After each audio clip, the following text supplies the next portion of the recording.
Claire, tell the audience all about Claire Boscq-Scott.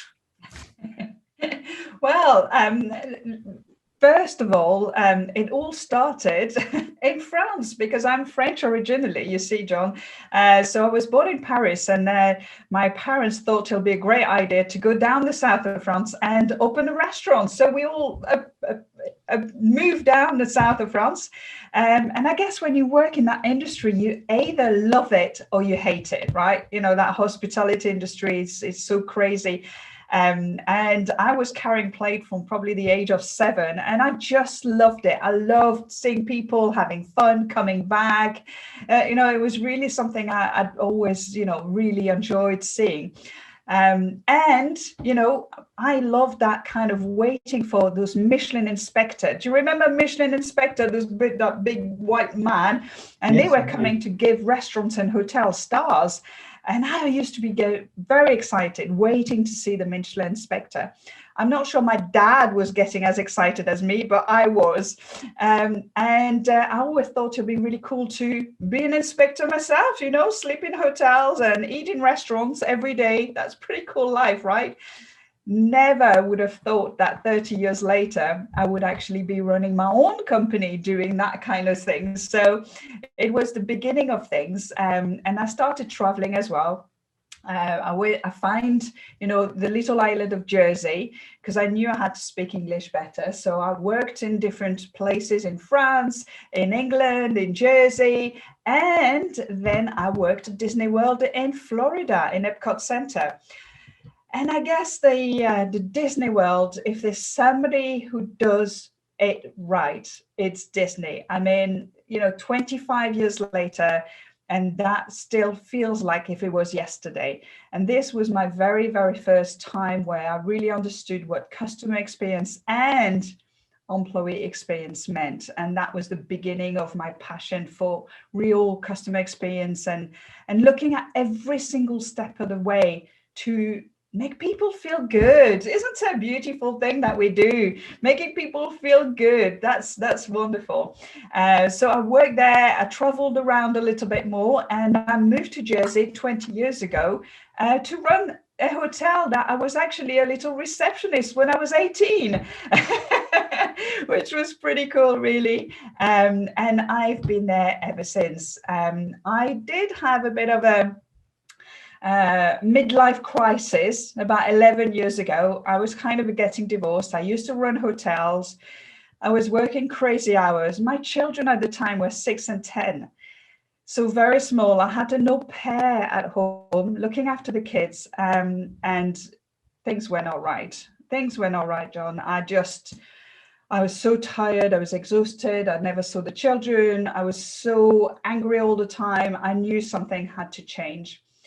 And at the time, at the hotel where we used to work, I used to have mystery shoppers coming to the hotel, mystery guests, sleeping and giving us those feedback. And then I thought, surely we should be able to get that kind of service here locally in Jersey.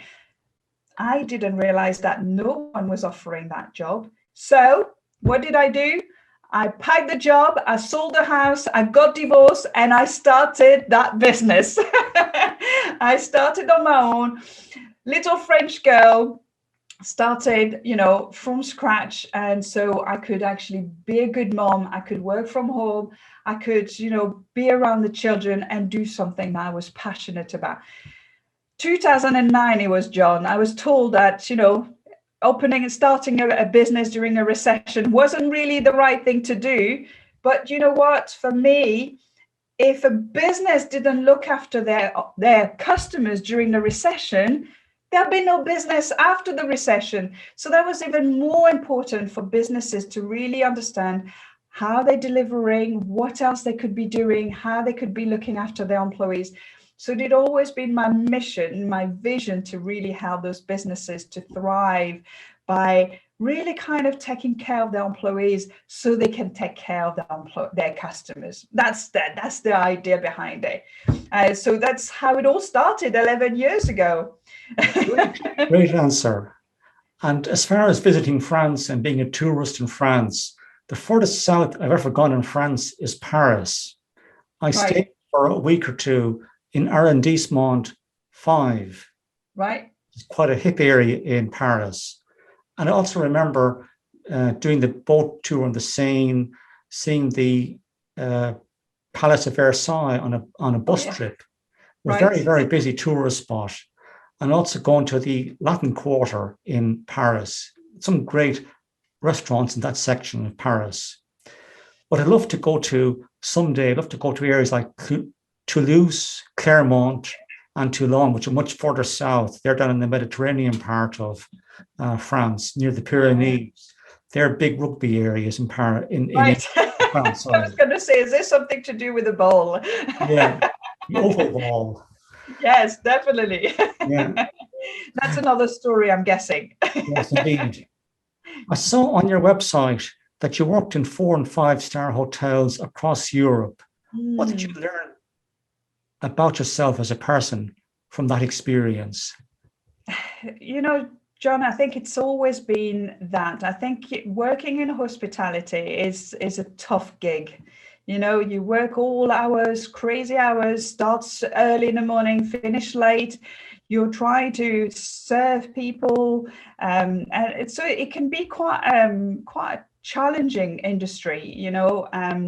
But there's always something that really made me feel that I was doing the right thing is when people were happy, having fun. You could see them coming back. You know, I used to work in a hotel, and when I came back to Jersey, this hotel that's 4-star hotel, we used to have guests coming back every year, maybe 2 or 3 times a year. They loved it. You know, we knew them by their name. We knew which table they liked, you know, and it's becoming, you know, personalized, having that really attention to details. Those are the things that people really want, and that's what I love. You know, it's that connecting with people. It's being able to know people. What do they like? What don't they like? Really connecting with them on an emotional. That's the things that I really kind of I loved about, you know, the hospitality industry, because you could do that. And now with the pandemic and all that kind of things, it's shift everything, hasn't it? You know, you have to wear a mask, you know, 2 meters, and all those kind of things are making that those relationships that you're building with the customers a lot more difficult, because, you know, when you're with your customers, that's what you want, you know, that smile, you want that, you know, little eye contact, little, you know, I know you're here, that kind of things. And so it's changed a lot, the way we actually deliver great service. And I think expectations have changed as well, you know. So it's about, for me, it was always about being able to learn what people want, so you can give them that. You know, I think the 4-5-star hotel, working in those industries, it's about that attention to details, that little thing that nowhere else the customers will see, that little thing in your bedroom which is posed just on top of your pillow, that little handwritten note, you know, that you're going to give to your customers in the morning during breakfast, that little thing that customers is going to think, wow, this was just amazing, you know, and they'll never forget, and they'll come back and they'll want to tell their friends and family. So hospitality is a tough industry, but there's so much, you're gaining so much in return. You know, it's amazing. I absolutely love that time. Yeah. I've been to Lanzarote a few times in recent years, and there's one hotel, I won't name it here on this public forum, but it has very high standards as far as I'm concerned. And it starts with the hotel general manager. If he or she gets their management team working effectively around them, the staff will then deliver excellent service to the customers. And I think that's a very key part of any hotel management portfolio. Mm.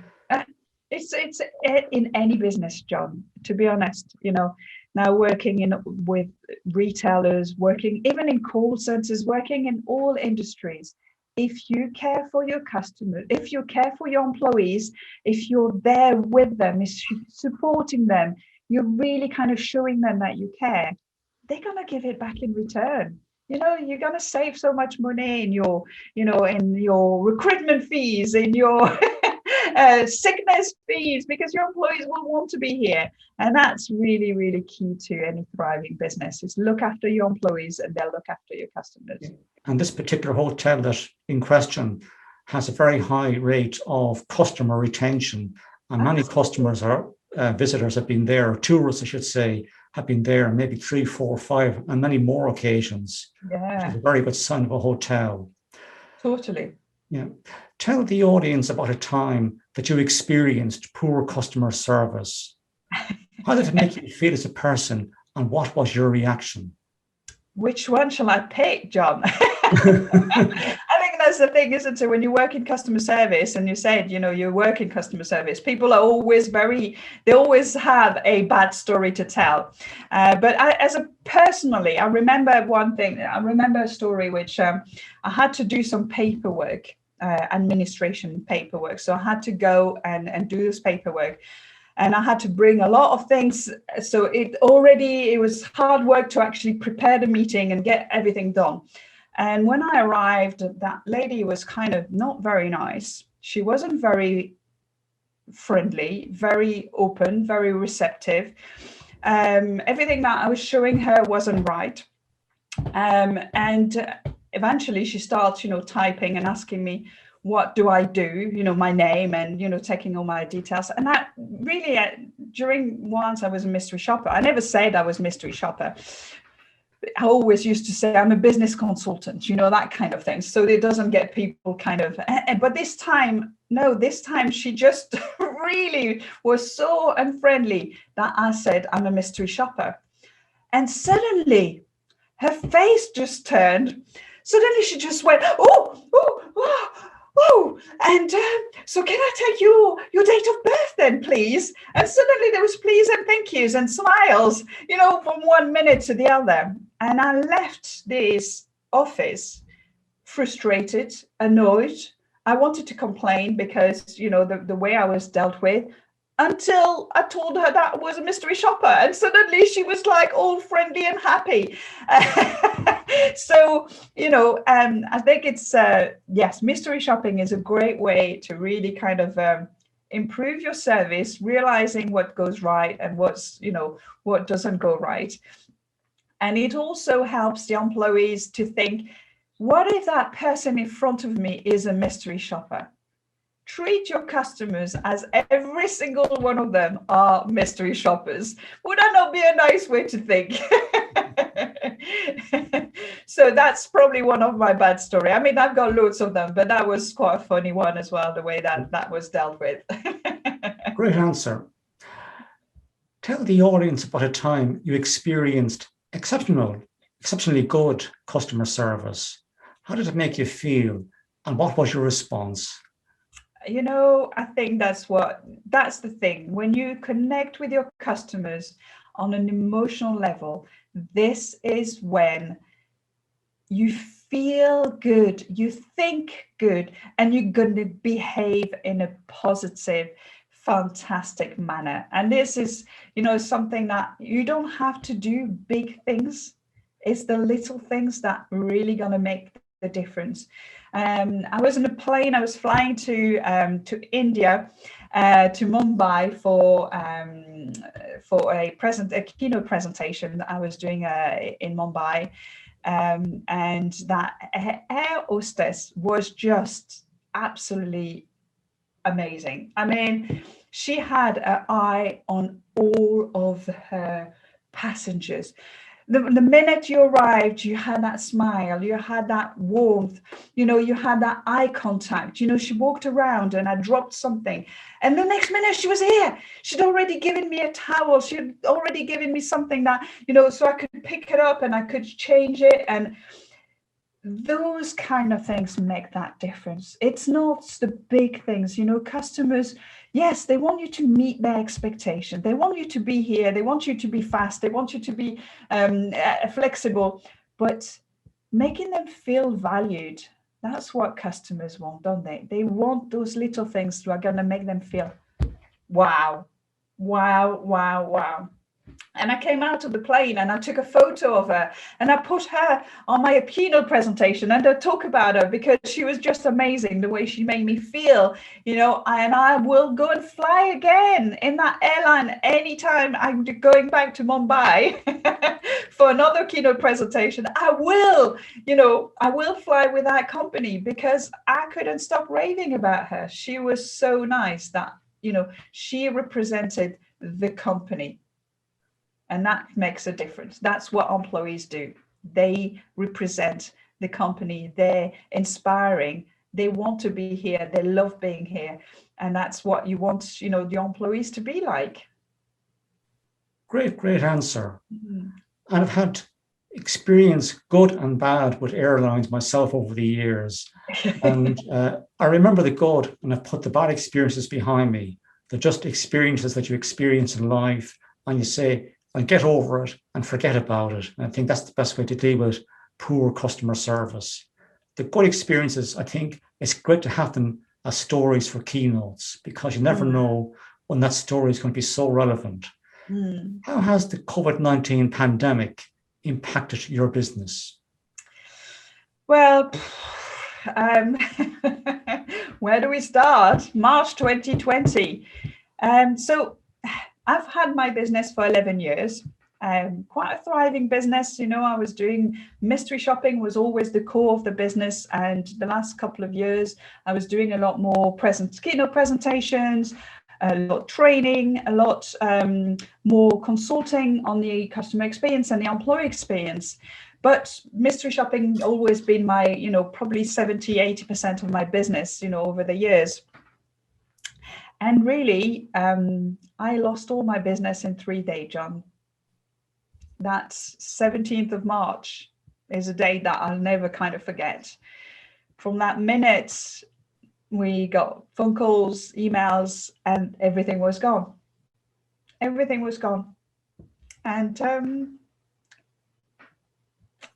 it's taken me a few weeks to kind of, I don't know why I'm getting so emotional now. It's been over a year now, so I shouldn't be emotional, but it was tough. And once I picked myself up from the floor, John, and I gave myself a good talking to, well, it was a time where you think, okay, time to reevaluate. What am I doing? Where am I going? I've taken the very tough decision to actually close my business, my mystery shopping business. And, perhaps now with the 1 year kind of stepping back from it, I would have done that in a couple of years' time, but I guess the pandemic kind of took the decision from me. A decade ago, 11 years ago, 10 years ago, it was my decision to make the break. It was my decision to change, to pack the job and sell my house and, start again. Whereas this pandemic, this had nothing to do with my decision.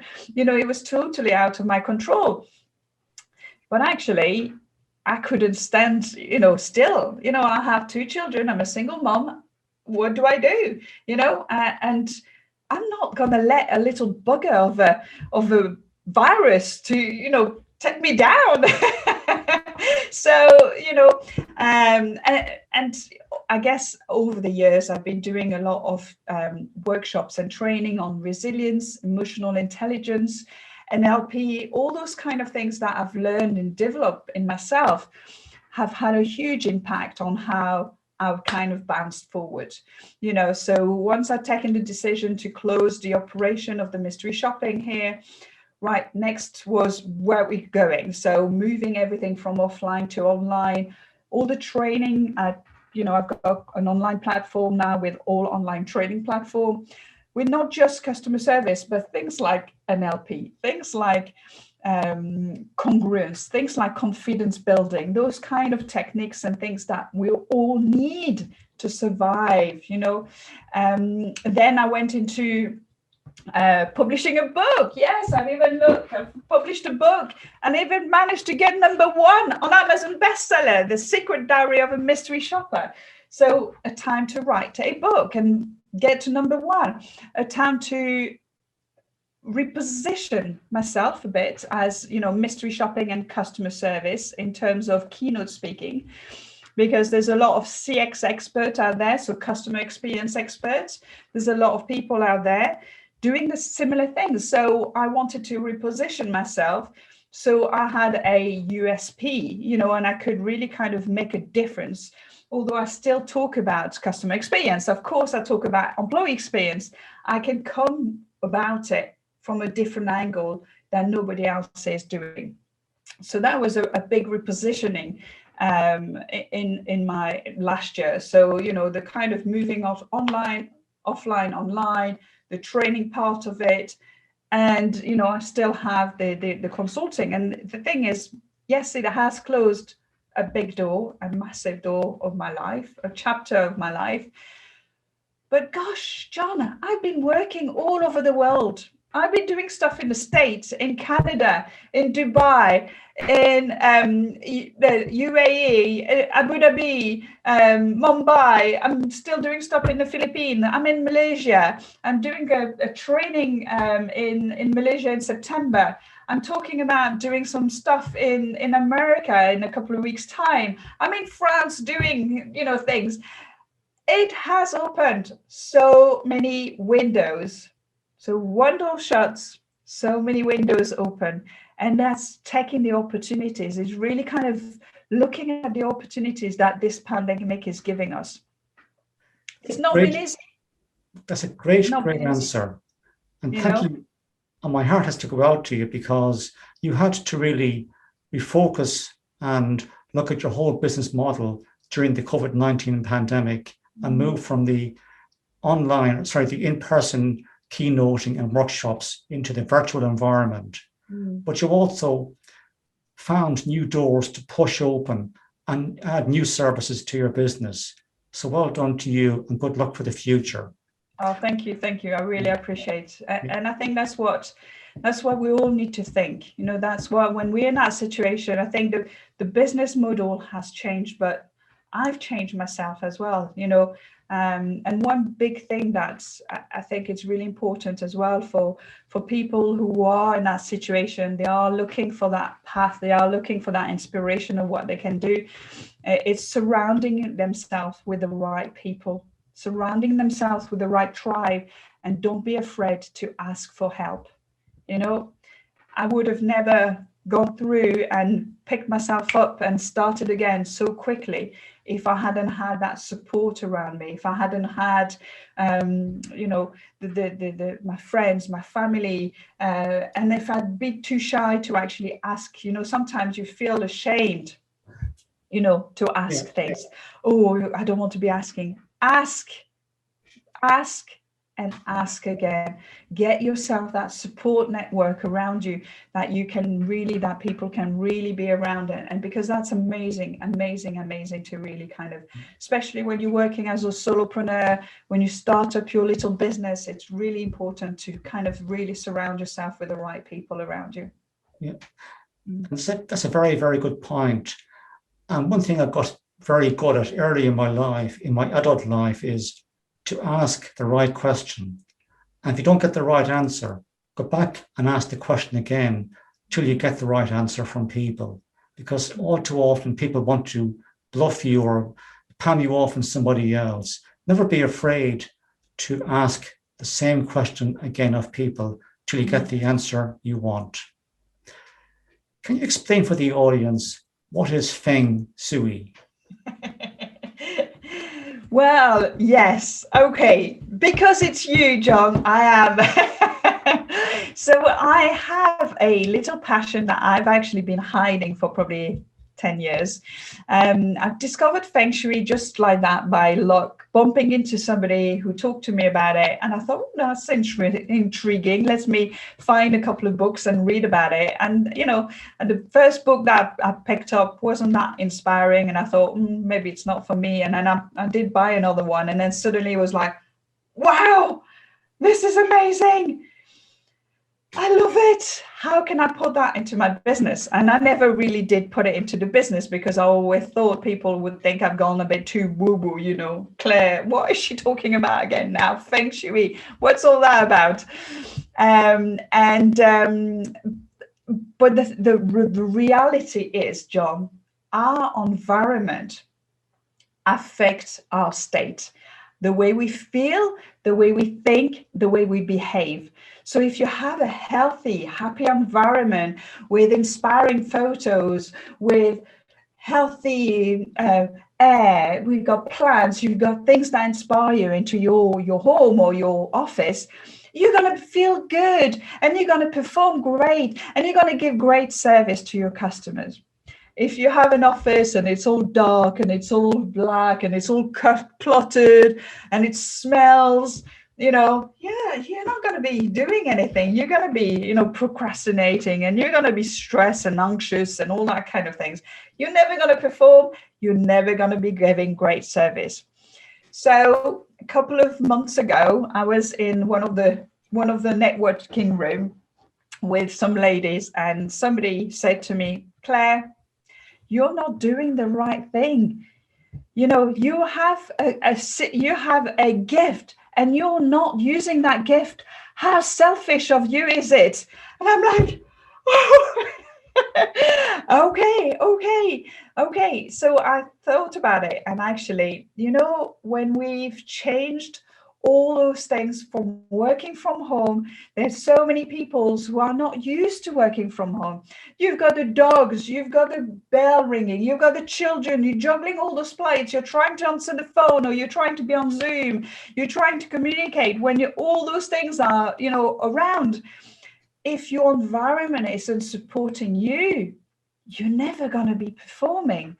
And so I've developed I guess it's a blend of the old Chinese principle, Feng Shui principles, with the modern needs of business needs, to make it something that we can all do.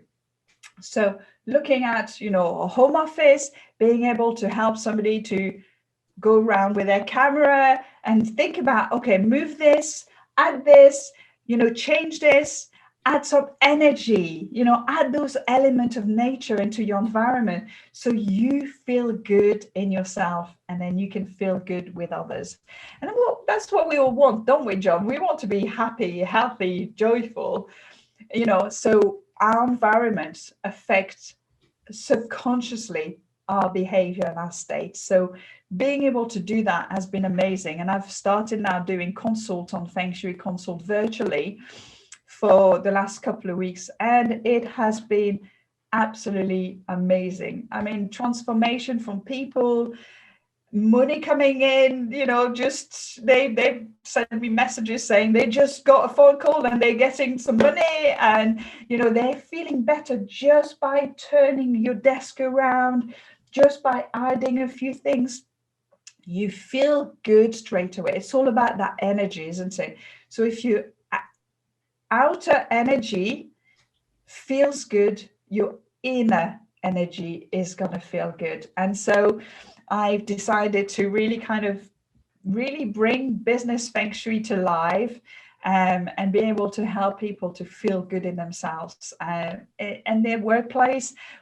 It's the same with an employee feeling good. It's the same with a customer, right? You know it, that, John. You're walking somewhere into a retail space, and you're walking somewhere, and you just go, you don't know why, but something's not quite right in that shop. Maybe it's the smell, maybe it's the light, you don't know what it is. You're going to buy what you need to buy, and then you're going to come out again, right? Whereas if you have a shop, or you walk into a cafe, and it smells nice of French bread or coffee, you're going to sit there and you're going to eat, and you're going to, meet people and come back, and you feel good. So you're going to want to stay.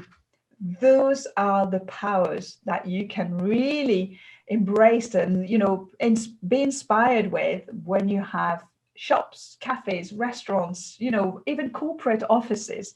If you are able to turn that energy and you're able to make people feel good, this is what you want. You want to add a bit of feng shui in your life. It's a great, great answer. And thank you for that amount of detail. And you also explained how you can apply the principles of feng shui into a corporate environment.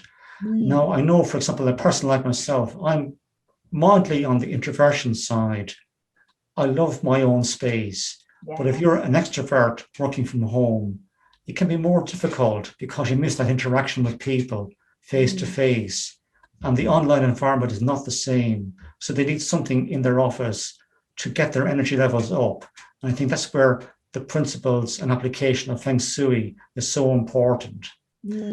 It's that balance, isn't it? You want to have a balance where you feel good, that harmony. So if somebody's feeling a bit sluggish and, they're just a bit, I can't be bothered, they're procrastinating, they're on Facebook all day long and they're not performing, you need to give them put a bit of fire in their life, right?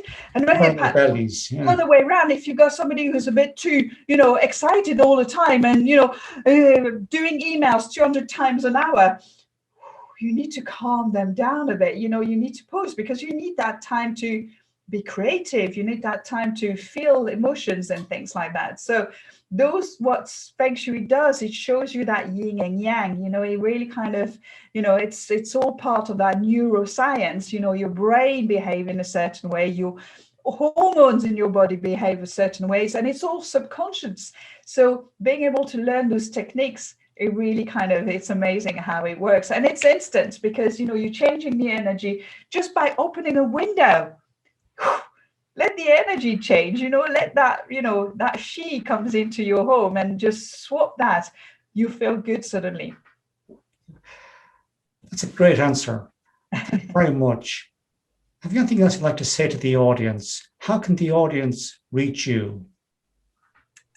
So I'm pretty much everywhere on social media. So, if you want to just Google me, that's it's an easy way. But Boscq-Scott.com is where my website is. And I've got things like, sort of business feng shui is there.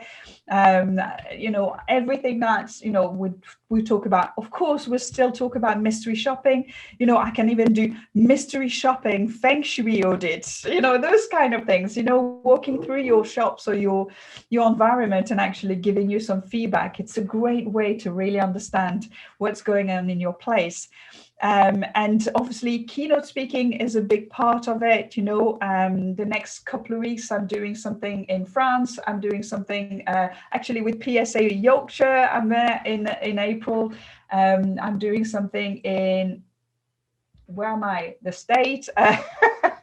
There's a few things going on the next few weeks. So and I think again, so it's about inspiring people to live better lives.